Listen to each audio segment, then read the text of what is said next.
ពុទ្ធចាលូក៏បន្តតថាខ្ញុំសូមផ្ដល់ដំបូន្មានឲ្យអ្នកមួយទីចុះនៅឆ្ងាយពីវិមានអមតៈទៅប្រយ័ត្នចុចតែទោះបីជាយ៉ាងណាក៏ដោយចែហ្វុងយុនក៏នៅតែនិយាយថាអញ្ចឹងខ្ញុំផ្ដល់អ្នកចំនួន30%យ៉ាងម៉េចដែរពុទ្ធចាលូក៏នៅតែមិនចាប់អារម្មណ៍40%តែឃើញថាគាត់នៅតែមិនចាប់អារម្មណ៍ចែហ្វុងយុនក៏ពិតជាខឹងខ្លាំងមែនទែនពុទ្ធចាលូក៏បានតបថាកញ្ញាហ្វុងយុនដូចជាយល់ខុសហើយតាមពិតទៅខ្ញុំមានន័យថានៅខាងក្រៅនេះវាពិតជាខ្យល់ត្រជាក់ខ្លាំងណាស់ឯឆ្នេះហើយយើងគួរតែនិយាយគ្នានៅខាងក្នុងទៅដោយខឹងជាមួយនឹងពេលសម្ដីមាក់ងាយខ្លាំងពេកចែហ្វុងយុនក៏មានតែហោះចាក់ចេញប៉ុណ្ណោះពេលនោះរបបនឹងក៏បានដឹងហើយថាជើងខ្លាំងគ្រប់គ្រងកប៉ាគឺបានប្រមូលផ្ដុំគ្នានៅក្នុងចន្លងភ្នំចៅយូបើវាដូច្នេះមែនខ្ញុំត្រូវតែចាក់ចេញពីទីនេះឲ្យបានលឿនតែនិយាយមិនទាន់ទៅចប់ពីមាត់ផងកន្លែងដែលគេកំពុងតែរត់នោះក៏បានរញ្ជួយជាខ្លាំងលេចចេញនៅច្រកទ្វារមួយយ៉ាងដែលគេឲ្យឈ្មោះថាចៅយូនឹងឯងដោយដឹងដូច្នេះរបបនឹងគឺមានតែប្រើប្រាស់វិធីសាស្ត្រចុងក្រោយគឺជ្រែកដីទៅខាងក្រោមនឹងឯងប៉ុន្តែគេពិតជាសួយខ្លាំងមែនទែននៅខាងក្រោមនោះគឺពុពេញទៅដោយអន្ទាធ្វើរបស់នឹងក៏ស្ទើរតែបាត់បង់ជីវិតគេក៏បានលន់មកឲ្យថាវិបុជិមានគ្រោះថ្នាក់ខ្លាំងណាស់ខ្ញុំស្ទើរតែបាត់បង់ជីវិតទៅហើយអ្វីបានជាជីវិតរបស់ខ្ញុំមួយនេះគឺពុពេញទៅដោយសំណាងអាក្រក់ដូច្នេះការមកខាងក្រៅវិញចែហ្វុនយុនក៏លន់មកថាខ្ញុំពិតជាមិនស្មានទេដែលយើងបានរកឃើញតែការច្រត់ទ្វារចៅយូមុនគេតែពុទ្ធចាលីងក៏បាននិយាយថាមិនមែនទេពួកគេបានមកដល់ហើយតែម្នាក់នោះផងដែរគឺជាកញ្ញាសុន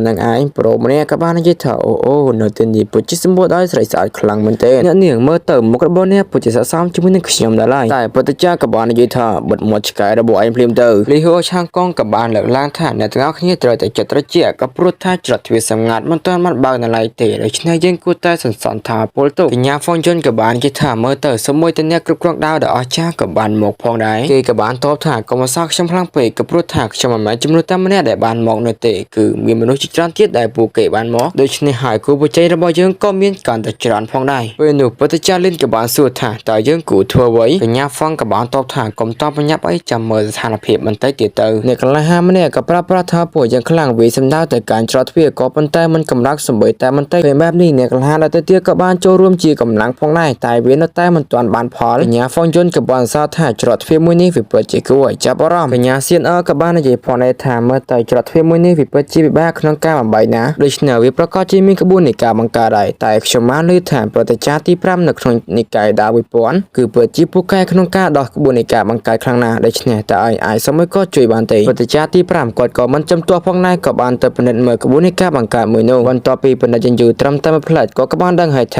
វាគឺជាការបង្កើតយានយ៉ាងលើដូច្នេះមនុស្សគ្រប់គ្នាក៏ពិតជាមានការព្យាបាលខ្លាំងមែនទែនប្រតិចារទី5ក៏បញ្យល់ទៅថាការបង្កើតយានយ៉ាងវាបានតបជាប់ឋានសួគ៌នៅផែនដីដូច្នេះហើយវាមានតែម្ចាស់បេគុណដ៏បរិសុទ្ធប៉ុណ្ណោះទើបអាចដោះស្រាយក្បួននៃការបង្កើតមួយនេះបានកញ្ញាហ្វុងយុនក៏បានលើកឡើងថាក៏ប៉ុន្តែយើងមិនមានជើងខ្លាំងកម្រិតក្បាច់កូនដ៏បរិសុទ្ធនោះទេតែតើយើងអាចជីករួមក្រោមដីចូលទៅក្នុងទីនោះបានដែរឬទេពុទ្ធចារទី5ក៏បានតបថាវាអាចទៅរួចក៏ប៉ុន្តែយើងអាចបញ្ចូលមនុស្សចូលត្រឹមតែមួយនាក់ក្នុងពេលមួយដងប៉ុណ្ណោះហើយជាពិសេសនោះក៏មានកលឹះយន្តជាច្រើនផងដែរហើយអ្វីដែលធ្វើយើងរត់តែមានការព្យាបាលទៀតនោះគឺចូលទៅខាងក្នុងនឹងហើយវិបត្តិជាពិបាកក្នុងការចេញមកខាងក្រៅវិញតើតែមានអ្នកដែលវឹកហាត់នៅវិជាក្បាច់កូនដែលមានធាតុដីទើបអាចចាចេញមកដោយមានសុវត្ថិភាពតើក្នុងចំណោមអ្នកទាំងអស់គ្នាមាននរណាម្នាក់ដែលវឹកហាត់វិជាកូនធាតុដីដែរឬទេកញ្ញាសុនក៏បាននិយាយថាយូជីយើងបានចាំថាឯបានវឹកហាត់បច្ចេកទេសមួយដែលមានធាតុដីឬដូច្នេះលបងយូជីក៏ពិតជាភ័យខ្លួនខ្លាំងមែនទែនប្រូម្នាក់ក៏បាននិយាយថាពិតមែនហើយឯងគួរតែចោះទៅមុនពួកយើងភ្លាមទៅដល់ដំណើរការមួយនេះទៅហើយប្រូយូជីបានត្រឹមតែនិយាយថាខ្ញុំមិនអាចធ្វើវាបាននោះទេកញ្ញាស៊ីនក៏បន្តថាបរោះមន្ត្រីនិយាយពាក្យថាទេនោះទេក៏ព្រោះថាដើមឡើយយើងក៏ចិត្តឯងខ្លះដែរដែលឮថាមនុស្សជាទីស្រឡាញ់របស់ខ្លួននិយាយដូច្នេះលបងយូជីក៏ពិតជាមានក្តីសង្ឃឹមជាខ្លាំងកញ្ញាស៊ីនក៏បន្ថែមទៀតថាបើសិនបើឯងចង់ខ្លាចជាបរោះដែលយើងពេញចិត្តដូច្នេះហើយឯងគួរតែបង្ហាញសមត្ថភាពរបស់ឯងមកឮពាក្យទាំងអស់នេះហើយលបងយូជីក៏បានគិតសម័យប្រាដៃតែម្នាក់ឯងយកតែម្ដងរួចហើយគេក៏បានចោះទៅព្រមទាំងផ្ដាំថាខ្ញុំប្រកាសជានឹងខ្លាចជាបរោះពុតរបស់អ្នកចំណែកឯកញ្ញាស៊ីន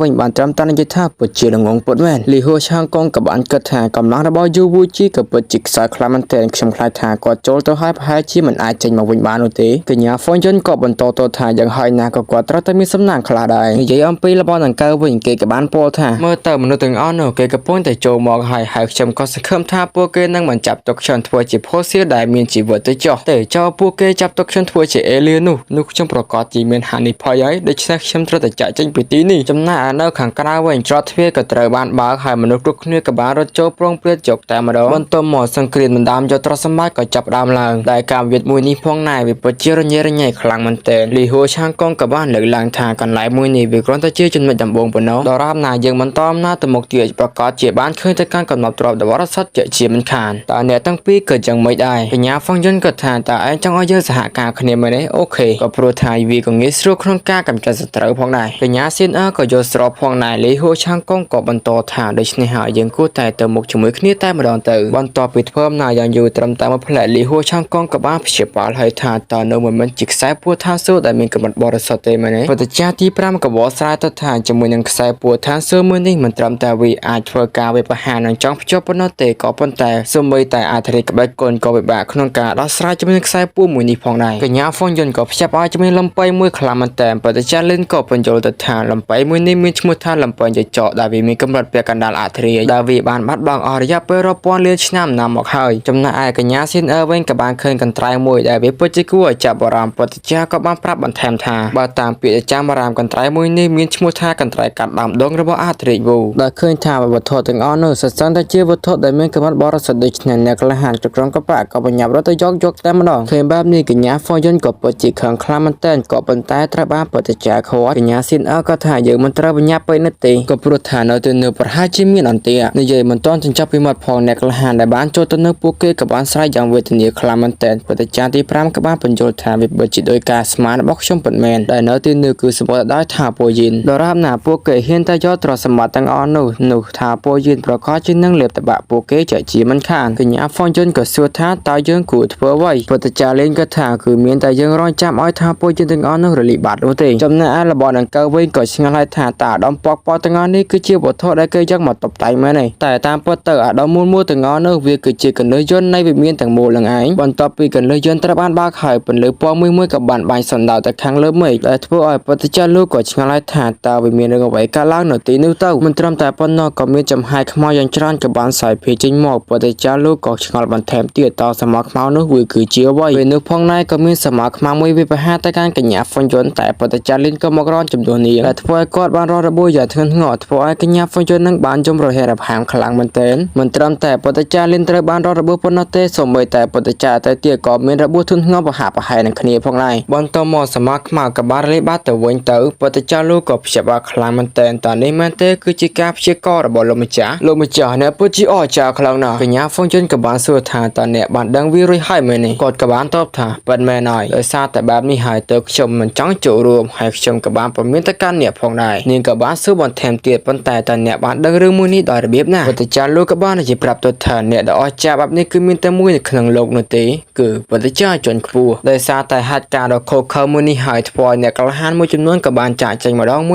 យចំណែកឯទ្រព្យសម្បត្តិរបស់បរិស័ទទាំងអស់នៅវ័យគឺនៅតែមិនទាន់មានម្ចាស់ដដែលនៅពេលនៅអឈីងក៏លើកឡើងថាបងប្រុសមើលទៅនៅទីនេះវាពិតជាមានគ្រោះថ្នាក់ខ្លាំងណាស់លបងកងជើងក៏បានតបថាឯស្តាបានច្បាស់នៅទីនេះពិតជាសម្បូរដោយកាក់មានខ្លាំងណាស់ដូច្នេះហើយបើយើងទទួលបានវាប្រកាសជាឲ្យរនៅយ៉ាងហោចណាស់3ខែតែពេលនោះក៏មានសមាខ្មៅមួយបោកការវិបហាទៅកាន់ពួកគេតែគ្មានទេលបងកងជើងច្បាច់ត្រឹមតែបន្តិចវាក៏ត្រូវបានរលាយបាត់ទៅហើយគេក៏បាននិយាយថាវាដល់ពេលយើងត្រូវប្រមូលកាក់មានទាំងអស់នោះហើយអឈីងក៏បានសួរថាបងប្រុសតើអ្នកបានដឹងថានៅទីនេះមានកាក់មានដោយរបៀបណាគេក៏បានតបថាយើងប្រាប់ឯងទៅចោះរឿងនៅលើโลกមួយនេះគ្មានរឿងមួយណាដែលយើងមិនដឹងនោះទេ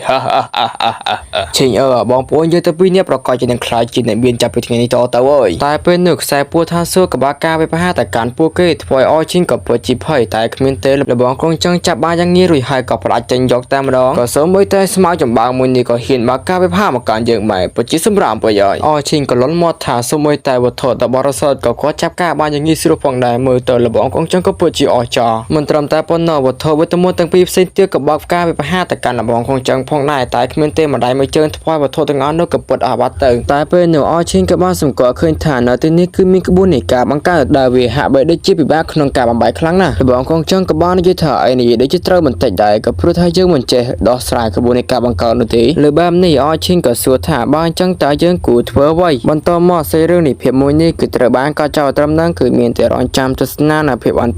ទៀតជាមួយនឹង admin នោះទេហើយ admin ក៏សូមអធិស្ឋានរកកំហុសខុសឆ្គងទាំងឡាយណាដែលបានបង្កើតឡើងនៅក្នុងវីដេអូមួយនេះផងដែរហើយសម្រាប់អ្នកក្លាហានរូបណាដែលចង់ឧបត្ថម្ភមកកាន់ admin ឯគឺអាចឧបត្ថម្ភតាមរយៈ QR code ខាងលើនេះបានគ្រាន់តែឲ្យ admin បញ្ចូលការទូរស័ព្ទធ្វើរឿងឲ្យអ្នកទាំងអស់គ្នាមើលទៀតអញ្ចឹងទៅដូច្នេះហើយ admin គឺមានតែប៉ុណ្ណឹងនោះទេចំពោះអ្នកទាំងអស់គ្នារកស៊ីទទួលទានមានបានទៅណាមកណាប្រកបដោយសុខភាពពេលនេះពីសំណាក់ admin បាយជួបគ្នានៅក្នុងវីដេអូក្រោយ